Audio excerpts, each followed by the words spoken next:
Depois de um dia cansativo, eu acredito que a maioria de vocês gosta de ficar alguns minutos ou até mesmo horas mexendo no celular antes de ir dormir. Porém, de vez em quando, nos deparamos com coisas tão perturbadoras na internet que são capazes de tirar o nosso sono por um bom tempo. Fala galera, aqui é o Drake, e no vídeo de hoje do Abismo do Medo, nós iremos acompanhar alguns casos bizarros que eu encontrei na internet.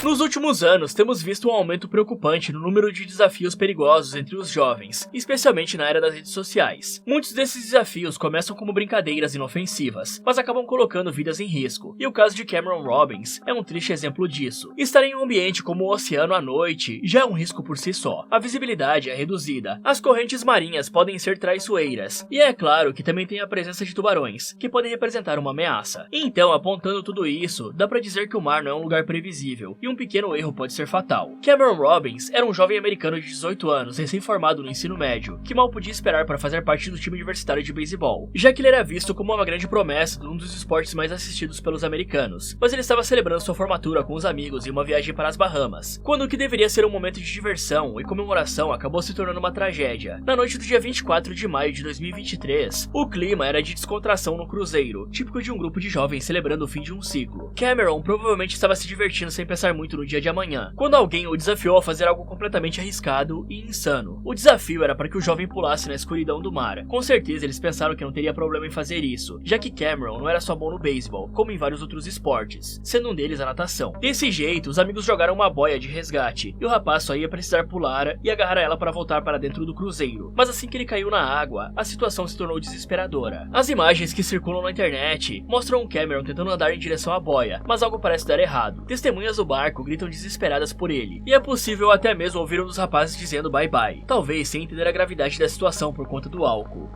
This kid jumped off! Oh my god! Oh, bye bye! Oh, that shit! Hey, the buoy!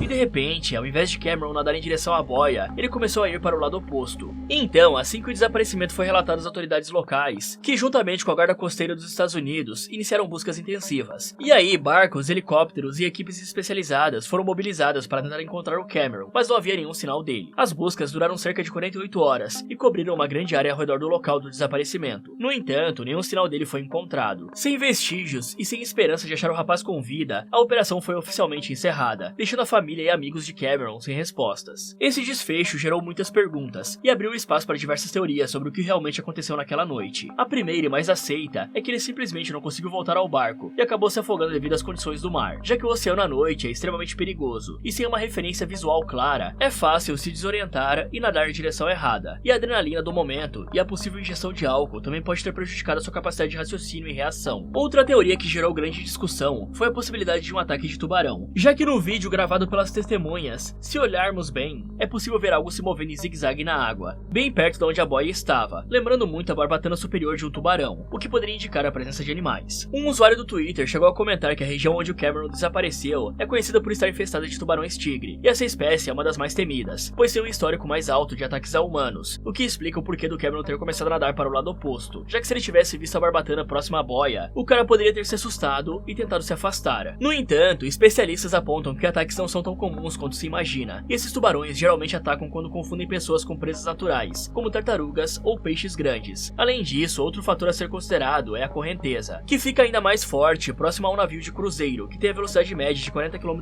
por hora. E como podemos ver no vídeo, o Cameron parece estar muito próximo da embarcação, então se ele foi pego por uma corrente forte, pode ter sido levado para o fundo, o que explica o mar não ficar vermelho, que seria o caso se ocorresse um ataque de tubarões, sendo essa a teoria mais acreditada pelas autoridades locais. E o caso do Cameron Robbins levanta um alerta importante sobre os perigos e desafios impossíveis e da pressão social entre os jovens. Em um momento de descontração, é extremamente fácil subestimar os riscos e tomar decisões sem pensar nas consequências. As redes sociais também podem desempenhar um papel importante nessa questão, já que o desejo de capturar momentos incríveis para compartilhar online pode levar as pessoas a assumir riscos desnecessários, muitas vezes sem medir o perigo real da situação. Um caso como o do Cameron, um simples desafio, acabou custando a vida de uma promessa do beisebol, deixando seus familiares de luto e só podem ter as memórias para se recordar acordar do garoto exemplar que ele era. Além disso, o caso também traz à tona a necessidade de mais conscientização sobre o perigo do oceano, já que o mar pode parecer calmo, mas esconde forças poderosas e imprevisíveis, que podem ser fatais para aqueles que o subestimam. Mas e vocês aí? Já se sentiram pressionados para aceitar um desafio perigoso? Como é que vocês reagiram a isso? Imagine que você acordou em uma manhã de domingo, preparou seu café quente e está navegando pelo Reddit para se distrair, como faz de costume, lendo histórias intrigantes em fóruns anônimos. Até que de repente um tópico chama sua atenção, com o título "Para aqueles que finalizaram alguém por acidente, o que deu errado". E é claro que isso chama sua atenção, e isso foi o que aconteceu com diversos usuários, e entre relatos de pessoas lidando com tragédias, um comentário em especial se destacou. Nele o autor conta que quando era criança, ele e seus amigos tinham um esconderijo secreto em um penhasco, como esse do vídeo que o próprio usuário postou para exemplificar, só que 3 vezes mais alto e mais largo também. E quando eles chegaram ao esconderijo, havia um garoto da vizinhança que o autor disse se lembrar de ter algum transtorno mental, e que eles começaram a gritar para esse garoto sair. E então, toda sua memória fica confusa, e ele só consegue se lembrar do garoto caindo do penhasco, do som do impacto e dele ter ficado em uma posição estranha no chão. E aí o autor da postagem e seus amigos foram embora, correndo para casa, e nenhum deles falou nada sobre isso para ninguém. E 10 anos depois disso, ele perguntou aos seus pais sobre o garoto como quem não quer nada, descobrindo que ele tinha desaparecido. Alguns leitores sentiram empatia pelo autor, imaginando o trauma que ele carregava desde a infância, já que certamente finalizar alguém por acidente deve ser algo realmente difícil de lidar. Outros, no entanto, ficaram intrigados, porque algo naquela história parecia familiar demais. E como a internet é um lugar onde nada passa despercebido, logo os usuários começaram a investigar a fundo essa suposta confissão. A postagem começou a circular por diversas comunidades dentro e fora do Reddit, e os detalhes do relato foram analisados minuciosamente, como o local descrito, as circunstâncias, a época em que teria ocorrido e aos poucos, tudo foi se encaixando para coincidir com um caso real. Os usuários conectaram a história ao desaparecimento de um menino chamado Scott Clay Schutt, que sumiu sem deixar vestígios em 1988, na cidade de St. Charles, no Missouri. A teoria de que a postagem poderia ser uma confissão real começou a ganhar força, e aí jornalistas e até mesmo investigadores foram alertados sobre a possibilidade de um avanço em um caso que por décadas permanecia sem solução. Mas antes que qualquer ação pudesse ser tomada, algo inesperado aconteceu. O comentário foi apagado, e o usuário que publicou desapareceu da plataforma. Isso só aumentou as suspeitas, já que se a história fosse falsa, por que deletá-la? Talvez o autor tenha percebido que sua identidade poderia ser descoberta, ou estava apenas brincando com a curiosidade da internet. E para entender melhor por que a confissão no Reddit causou tanto impacto, precisamos voltar para 8 de junho de 1988. Scott Clay Schutt era um garoto de 9 anos, morador de St. Charles, no Missouri. Ele era descrito por amigos e familiares como um menino cheio de energia, curioso e que adorava brincar ao ar livre. E naquela tarde, ele saiu de casa para se divertir como fazia frequentemente. Porém, o seu último registro conhecido foi às 16 horas, perto de uma área com vegetação densa, terrenos baldios e área de drenagem. Nessa época, a cidade estava passando por um período de tempestades intensas, e as chuvas haviam causado enchentes, tornando bueiros, tubulações e córregos ainda mais perigosos do que o normal. E nesse dia, um pouco mais tarde do Scott sair para brincar, uma forte tempestade começou, e seus pais acreditaram que ele havia se abrigado na casa de algum de seus amigos. E quando o Scott não voltou para casa, a sua família acionou a polícia, e na manhã seguinte, as buscas foram iniciadas. Policiais, bombeiros e voluntários vasculharam a região incansavelmente. Até mesmo cães farejadores foram utilizados, mas nenhum rastro do menino foi encontrado. 6 semanas após o seu desaparecimento, a polícia ainda realizou buscas em grande escala na área perto da casa do Scott, que envolveram cavar labirintos de cavernas na encosta arborizada, onde ele era conhecido por brincar com outras crianças da vizinhança. Mas isso não resultou em nada. Uma das explicações mais aceitas é que Scott pode ter sido vítima das chuvas intensas que atingiram St. Charles na época. No dia de seu desaparecimento, o clima estava instável, com tempestades que haviam causado inundações e aumentado o fluxo de água nos córregos, tubulações de esgoto e sistemas de drenagem subterrânea. Se o Scott estivesse brincando perto de uma dessas áreas, ele poderia ter escorregado e sido levado pela correnteza, já que a força da água em tempestades pode ser mais intensa do que parece. E uma criança tão pequena não teria força suficiente para resistir a um fluxo tão forte. Se ele caiu em uma tubulação ou foi arrastado para um bueiro, é possível que seu corpo tenha sido levado para um local inacessível, o que explicaria por que nunca foi encontrado. E quase 30 anos depois, o comentário no Reddit trouxe o desaparecimento do Scott de volta aos holofotes. A hipótese mais forte aponta que o Scott pode ter sido a vítima de um acidente. E com as enchentes daquele dia, é possível que ele tenha caído em uma tubulação de esgoto e sido levado pela correnteza. Se essa teoria estiver certa, a postagem no Reddit pode ter sido escrita por alguém que estava presente no dia do acidente, finalmente confessando o segredo que guardou por toda a vida, e talvez deletando com medo de ser encontrado por conta da grande repercussão. O autor do post mencionou ter acontecido nos anos 80, e em um dos comentários ele falou sobre um programa que assistia na época, e os usuários do Reddit identificaram que o programa passou de 1985 a 1991, o que só aproximou as datas um pouco mais. Outra coisa que dá sentido a tudo isso é que se o Scott realmente é a criança da postagem, ele pode ter sido levado pela correnteza por estar machucado demais para conseguir fugir, o que com certeza é um fim muito triste. Mas há também aqueles que acreditam que tudo pode ter sido uma coincidência, ou até mesmo uma farsa proposital, já que o relato, apesar de semelhante ao caso do Scott, não trazia nomes, datas ou locais exatos, assim como Scott não é mencionado como tendo algum tipo de transtorno mental, diferente do relato do autor da postagem. Apesar da nova pista, nada foi oficialmente confirmado, e as autoridades não demonstraram muito interesse em tentar rastrear o autor da postagem, deixando como teoria mais aceita por eles a possibilidade de Scott ter sido raptado. E o que vocês acham? Será que a confissão do Reddit era real? Ela poderia ter sido apenas uma coincidência, ou existe algo mais por trás dessa história? Bom, o caso a seguir mostra como a obsessão de algumas pessoas por outras pode traumatizar alguém por anos. No vídeo publicado no dia 30 de agosto de 2015, Daniel está ligando para a polícia para reclamar que seu cachorro foi mordido, enquanto ele passeava com ele pela vizinhança. O cara está completamente furioso quanto a isso, e é completamente normal, né? Já que qualquer um ficaria irritado se seu animalzinho fosse atacado e machucado por outro cão. Mas como podemos ver quando Daniel chama o seu cachorro, o animal não tem ferimento algum. Só aí já dá pra ver a falta de sanidade do cara, e logo vocês vão entender o porquê eu estou falando isso. Okay, that isn't the case at all. What's not the case at all? I was just trying to confirm where you were calling. Right, and I told you, it's immaterial. It doesn't matter where I'm standing. It makes no difference to the call at all.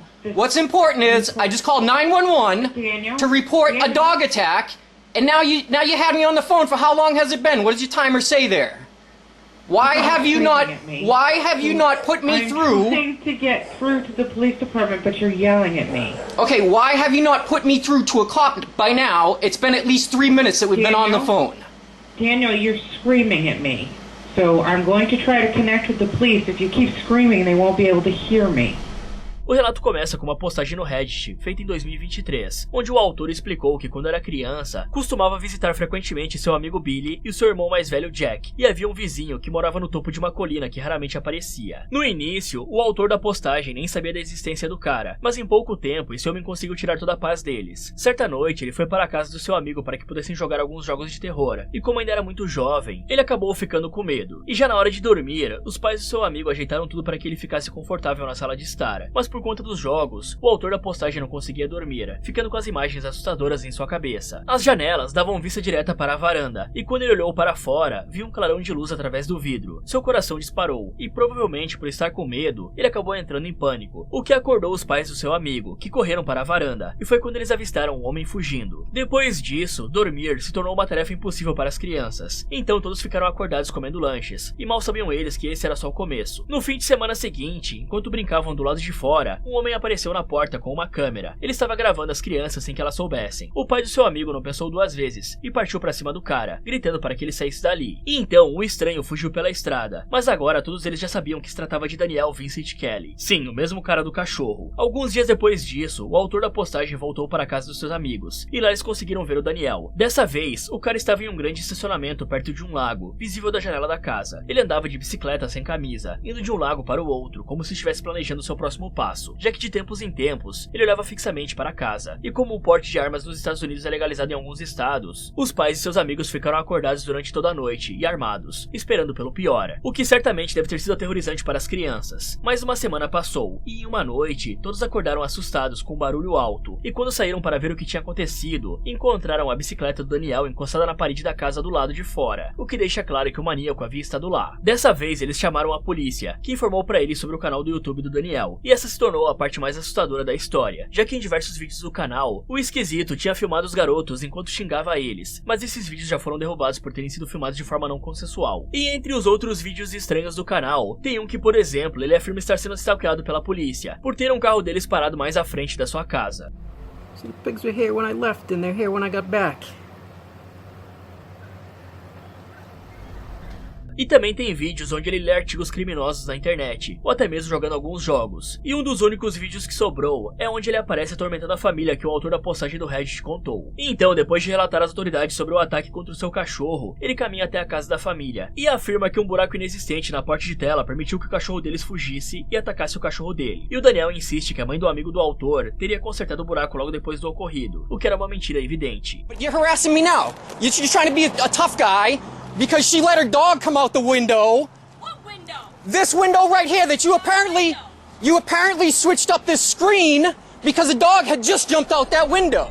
Quando o policial chegou, ele tentou inutilmente explicar o ocorrido, já que estava acusando a família de persegui-lo, mas logo foi confrontado sobre a razão de estar parado diante da casa dele se esse era o caso, e com isso ele se afastou. Só para voltar um pouco depois, quando os policiais deixaram o local e acabaram entrando em uma outra discussão com o patriarca da família, que exigia que ele não continuasse filmando a sua casa. O autor da postagem finaliza o texto, falando o quanto ele ainda se sente aterrorizado, com o fato de ter um estranho com várias filmagens dele escondido. Um dos vídeos que o autor ainda se lembra e tem pesadelos com ele, mostrava o Daniel escondido atrás de uma colina, segurando o telefone e gritando insultos enquanto os observava brincando na varanda. Outros mostravam ele o seguindo, registrando suas conversas e até mesmo fazendo ameaças. Pouco tempo depois, o autor foi proibido de visitar a casa do Billy, e sua família nunca mais teve contato direto com a situação. Nos comentários da postagem do Reddit sobre esse caso, muitas pessoas expressam receio pelo comportamento do Daniel Vincent Kelly. Alguns destacaram o quanto situações assim são mais comuns do que imaginávamos, alertando sobre o perigo de indivíduos obsessivos. Outros até sentem pena do cara, por ele claramente não estar com a sanidade em dia. Porém, esse tipo de comportamento não é muito incomum nos Estados Unidos, sendo até mesmo apelidado de Karen, que se tornou um estereótipo popular na internet para descrever pessoas, geralmente mulheres de classe média, que tendem a reclamar ou exigir coisas irracionais. Elas costumam agir como se fossem superiores aos outros, com um comportamento passivo-agressivo, exagero em situações cotidianas e até mesmo atitudes preconceituosas. Em alguns casos, também são associadas a teorias da conspiração, o que parece muito com o Daniel, que acredita que os policiais estavam vigiando ele, quando na verdade só estavam comprando alguma coisa para comer, como mostra no final do vídeo. Mas desde a postagem do seu último vídeo em 2019, ninguém sabe dizer qual é o paradeiro do Daniel, se ele está preso ou ainda está causando problemas para os outros por aí. E se você estivesse no lugar da família perseguida, o que você teria feito de diferente? Não é de hoje que o México sofre com os cartéis de substâncias ilícitas, e o mais conhecido deles é o Jalisco Nova Geração, que ficou muito famoso por conta da violência extrema e o uso de máscaras aterrorizantes, sendo liderado por Nemesio Ruben Oseguera Cervantes, mais conhecido como El Mencho, o criminoso número 1 das listas de procurado do México e da América. Em um vídeo, os membros aparecem vestindo uniformes militares e com armas de alto calibre, dizendo que vão expurgar a cidade de Teotihuacan inteira, mandando um recado para seus rivais, Los Viagras, que estão em confronto há muito tempo, e listando diversas outras cidades as quais eles vão avançar. Valle de Teotihuacan y todos sus alrededores. Ya llegamos, hijos de su puta madre. San Juan Teotihuacan, Otumba, Ajapusco, Nopaltepec, Acolman, Maquisco, Atlatongo, Cuautlacingo, San Martín de las Pirámides, Santana, San Luis, San Miguel, Ixtlahuaca, Tecámac, Zumpango, la 5 de Mayo, San Pedro, Santa María, Purificación, San Sebastián, Jolalpan, Belén, Oxtotipac, Tepetlaostoc, San Marcos, Nepantla, San Antonio, Teopancala, Teacalco. Llegamos para limpiar, hijos de su puta madre. ¡Pura gente del señor Mecho! E a palavra expurgo ficou bem popular depois do filme Uma Noite de Crime ter sido lançado em 2013, onde durante uma noite inteira, toda a violência e criminalidade são liberadas, sem que as pessoas sofram qualquer consequência, o que torna a mensagem da organização ainda mais amedrontadora para os moradores locais, já que em paralelo ao filme, eles também não sofrem muitas consequências dos seus atos. E no vídeo, um porta-voz do Jalisco Nova Geração falou para os habitantes da região que eles estão limpando a cidade de extorsões, raptos e cobranças de taxa feita pela organização rival. Mas o discurso de apoio à cidade logo se tornou sombrio, quando começaram a descrever o que planejavam fazer com os membros das organizações rivais quando os pegassem. E por mais que o Jalisco Nova Geração tenha feito um discurso sobre proteger os cidadãos, vale a pena lembrar que eles são uma organização criminosa e que por trás do discurso de proteção existe muita violência, mesmo que eles afirmem não machucarem civis. Não é a primeira vez que o cartel usa vídeos para espalhar o medo, já que em outras ocasiões eles divulgaram imagens de execuções e ameaças a seus inimigos. E os cartéis mexicanos entenderam que além das armas, o terror psicológico é uma das suas ferramentas mais eficazes. E ao divulgar essas gravações, eles não apenas desafiam os rivais, mas também enviam um recado para as autoridades, de que eles são poderosos e podem agir sem medo de represálias. E com isso, a sensação de impunidade fortalece ainda mais essas organizações, que operam como verdadeiros exércitos dentro do país. Um dos episódios mais brutais envolvendo o cartel do Jalisco Nova Geração ocorreu em 2011, quando o grupo executou e expôs 35 corpos em uma avenida de Veracruz, em um horário movimentado para que todos pudessem ver. Isso ficou conhecido como o massacre de Boca del Rio, e também teve o caso do influenciador chamado Pirata Pirata de Culiacán, que a gente falou em um vídeo anterior, que tinha os seus vídeos baseados em basicamente beber até cair e ostentar todo o dinheiro que ganhava com a fama na internet. Só que aí ele resolveu ofender o El Mencho em um vídeo e acabou tendo um fim precoce, sendo baleado por diversos de seus homens. Infelizmente, essa tática de terror tem funcionado e muitos moradores de regiões dominadas pelos cartéis preferem não se envolver, temendo que qualquer movimento contrário possa resultar em uma vingança brutal. Sem contar que a corrupção dentro das forças policiais e a impunidade fazem que os cartéis se sintam praticamente intocáveis. Além disso, os cartéis também usam essas filmagens para espalhar sua ideologia e recrutar novos membros. E não é muito diferente aqui do Brasil, onde os jovens que vivem em áreas dominadas pelo crime organizado podem ver esse tipo de vídeo como uma exibição de poder e status, levando alguns a desejarem se juntar a essas organizações, o que faz manter o ciclo da violência, que parece impossível de ser quebrado. Fala galera, qual desses casos você achou mais interessante? E vocês gostariam de um vídeo completo sobre o El Mencho e o Jalisco Nova Geração aqui no canal? Me contem nos comentários. Muito obrigado por assistir e até o próximo.